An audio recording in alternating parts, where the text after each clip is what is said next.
What's up mga mamensor? This is Sandy Raffol from Quezon Province.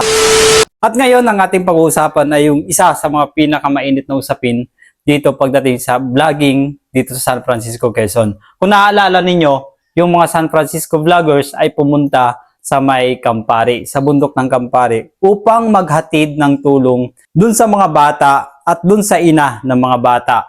Nung nagsimula ito nung sila Vince Vlog at sila Surfing Vlog, ay nagpunta sa bundok ng Campari at nadaanan nila ang bahay na ito. At nakita nila doon na ang bahay ay sira-sira, walang bubong o kumbaga butas-butas ang bubong at butas-butas din ang dingding at ganoon din ang sahig. Siyempre nabutan nila doon yung mga bata at talaga namang nakakaawang tingnan. Ngunit wala doon yung kanilang magulang. So ngayon, yan ang pag-uusapan natin. Ayan, marami kasi nagtatanong, marami ako nababasang comment na parang unfair daw, hindi organized, parang iba-iba ang kwento pagdating dun sa pagbablog. So, nandun na tayo. Pero unang-una, magpapasalamat muna tayo sa mga nag-sponsor ng mga gamit, ng pera, at ng mga materyales na magagamit sa paggawa ng bahay para dun sa pamilya na yun. At ganun din sa mga vloggers na nagdala ng kanilang mga old clothes or mga gamit na hindi na ginagamit nila o hindi na nila nagagamit. Na kay Ma'am Gian Ibanez at kay Ma'am Linlin. So kung sino pa man yung mga nagbigay, maraming salamat sa inyo. At doon din sa mga nag-sponsor, ilalagay na lang natin dito. Yan siya yon. At sa kanyang asawa, nakasama pa namin na pumunta doon. At sa mga iba pang nag-donate ng yero at ng mga plywood, yun. So maraming salamat po sa inyo. At doon pa sa mga nagpaabot ng tulong. Yun ay sa pamamagitan ni Sir Vince. Ayan, Sir Vince Vlog, yung founder ng SFB. Yan yung group nila. So maraming salamat. At ako ay napasama doon. So ngayon pag-uusapan natin bakit sandamakbak yung mga nagko-comment na parang unfair daw, parang may kinikilingan, may nabasa ako ng parang may kinikilingan. At yun, hindi natin naiwasan na mabash ang ibang video. Siyempre, unang-una pag-usapan natin ay kung paano ba nangyari yun. So, bakit nandun lahat yung mga San Francisco vloggers? Para alam nila yung tunay na nangyayari. At the same time, may pang-content sila. Kahit napakalayo ng lugar, kahit napakahirap ng daan, pero isipin natin, okay lang to kasi may maganda naman tayong eco-content. So, wala namang masama doon. Pero ano dapat ang unang ginawa? So, dapat tinipon lahat ng mga content creators. Hindi lang vloggers, lahat ng mga content creators. Kasi hindi naman lahat ay vlogger, di ba? Lahat ay content creator, pero hindi lahat ay vlogger. So dapat nga ay nakapag-usap-usap lahat. So dapat ganito ang plano. Doon dapat kapag magtatanong doon sa mag-asawa o nandun yung mga bata, so dapat ay sama-sama.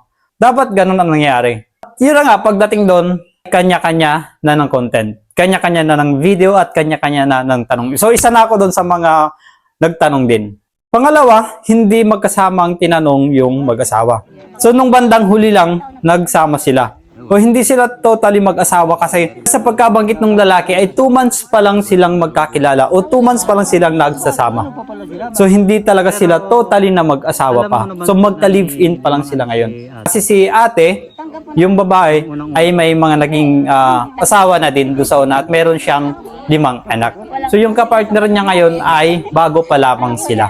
Kaya ang kinakausap namin ay yung kapatid na babae nung ina ng mga bata. Kasi yung ina ng mga bata din ay hindi masyadong nagsasalita o parang limitado yung kanyang pagsasalita. Kaya hindi siya talaga nagtugma. Bago pa lang silang mag-asawa o bago pa lang silang mag-partner, bago pa lang silang nagkakilala. Pero yung lalaki doon ay 2 years o 3 years na siya doon sa lugar na yon. Pero hindi pa talaga sila magkakilala. Kasi si kuya ay taga Sigaras doon sa may San Andres. Hindi ko lang alam kung anong taon siya napadpad doon. Basta siya ay matagal na daw doon at sila ay bago pa lang nagsasama o maring matagal silang magkakilala pero bago pa lang silang nagsasama. Pangatlo, siguro isa din ito sa mga hindi agad naisip. Dapat na imbestigahan muna siya bago papuntahin doon ang lahat ng content creator, bago ipunin, bago pagsama-samahin yung mga nag-sponsor. So dapat ay naimbestigahan muna yung pamilya. So may kapatid ba ito? May iba pa ba tayong dapat malaman? So para pagdating doon ng mga content creator, alam na nila lahat ng mga detalye. So hindi blanco yung mga content creator na kasama.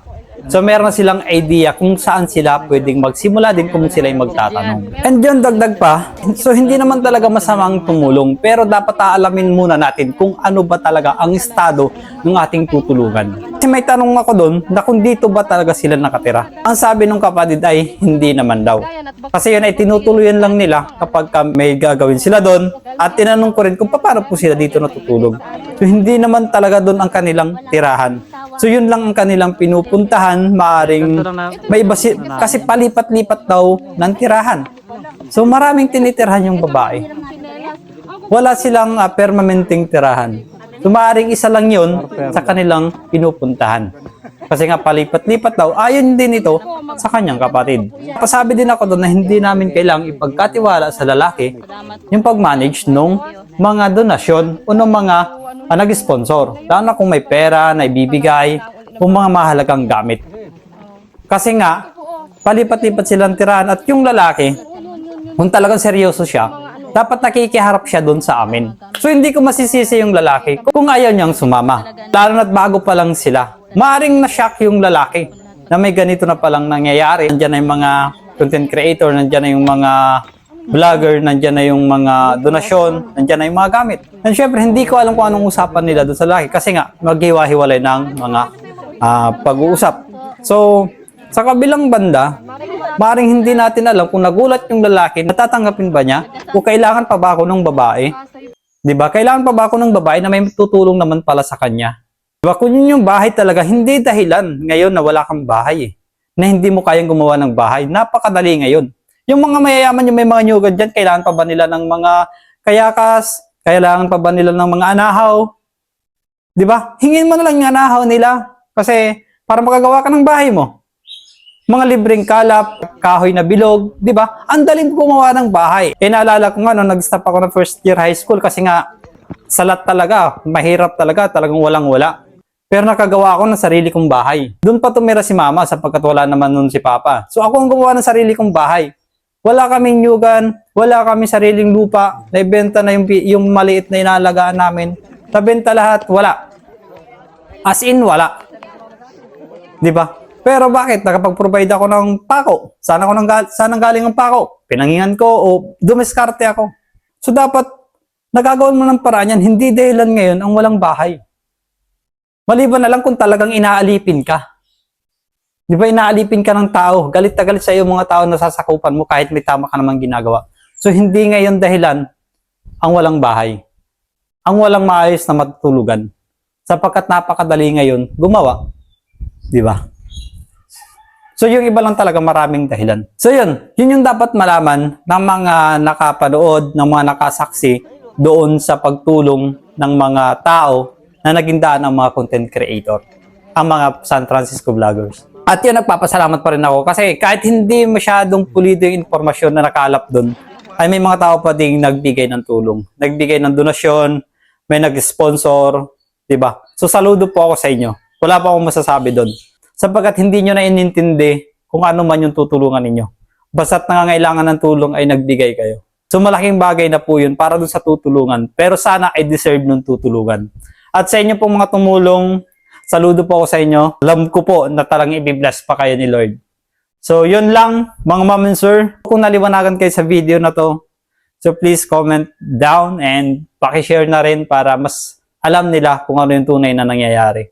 So yun lang mga ma'am and sir. Bye-bye.